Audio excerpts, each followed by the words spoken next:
نحمدہ و نصلی علی رسول کریم۔ ایک سوال ہمارے پاس ہے کہ کیا یہ حدیث درست ہے کہ ابو بکر صدیق رضی اللہ تعالیٰ عنہ سب سے پہلے جنت میں داخل ہوں گے؟ بالکل یہ حدیث درست ہے، ابو داؤد شریف میں موجود ہے۔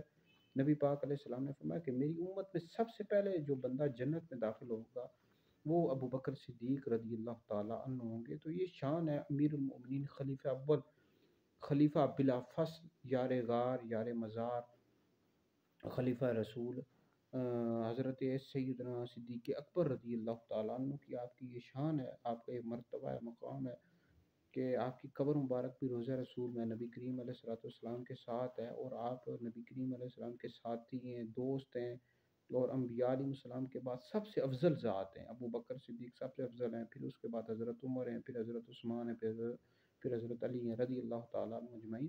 تو جنت میں سب سے پہلے جو ہستی داخل ہوگی وہ حضرت سیدنا ابو بکر صدیق رضی اللہ تعالیٰ عنہ کی ہے۔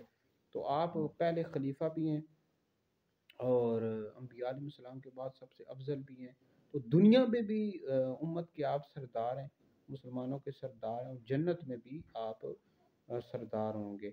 تو لہٰذا یہ آپ کی شان ہے، مقام اور رتبہ ہے۔ اللہ تعالیٰ آپ کے صدقے ہماری مغفرت فرمائے۔